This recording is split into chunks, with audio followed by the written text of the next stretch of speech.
Hi, I'm Amy Lane Litzelman with Empowering Empty Nesters. And we are right now moving into a new season in the mountains. We're in spring.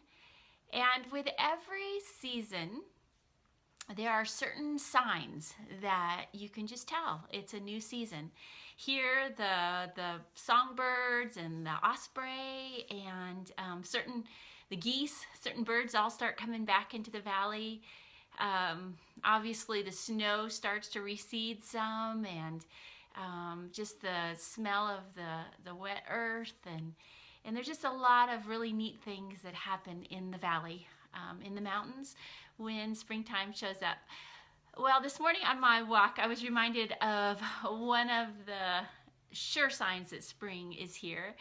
And twice as I was hiking the hills, I had the distinct smell of skunk come across my path. And I just kept on walking, didn't see any skunks, but that is definitely one sign that spring is here, is when you can smell the skunks are out and about. And it got me to thinking about different seasons in our life, how there's just different signs that we are moving into a new season.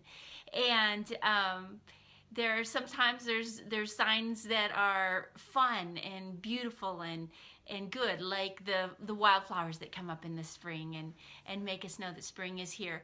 But sometimes there are a few signs when we change seasons in life that are kind of like that skunk. They're a little, well, smelly. They're a little stinky. It's when those things that have been maybe hidden inside of us, different emotions, different fears or frustrations or just different areas of our life that may have been kind of in hibernation in the last season and we haven't really dealt with them before.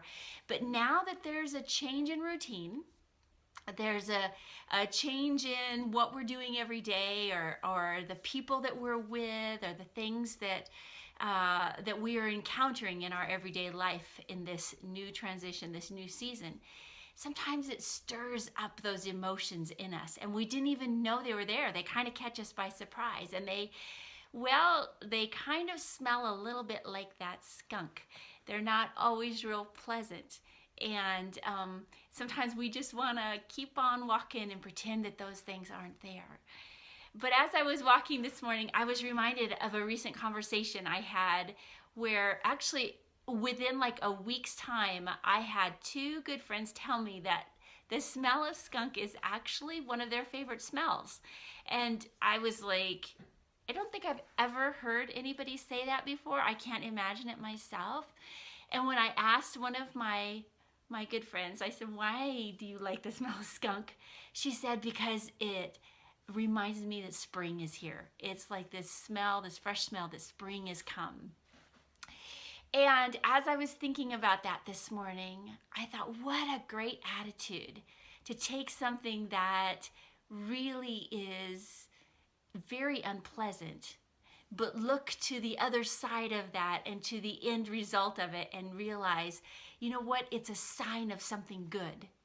And if we can do that in our life, if we can look at those frustrations that are bubbling up when we're running into new circumstances and new relationships, and we're just kind of in this awkward empty nest transition and we don't know what to do with ourselves and our emotions sometimes. If we can look at those things in the bigger picture and go, okay, we're actually moving into a really great season. How do I adjust? How do I change life so that these things no longer make me frustrated? Where do I need to look inwardly and see some things that need to be dealt with? See some issues maybe that I've put on the back burner that now, well, I should probably think about those and make some changes in my life. It's also just a good time to spend time in prayer about those and just say, Holy Spirit, show me what this means. Why does this make me fearful? Why does this make me angry? Why am I getting frustrated at this person in my life? and look at the bigger picture that it's taking you somewhere. It's taking you to a good change. So those are just some thoughts I had today as I was experiencing a little bit of the aroma of spring. Until next time, I am just hoping that you feel empowered to live with passion and purpose in your empty nest. I'll see you next time. Bye-bye.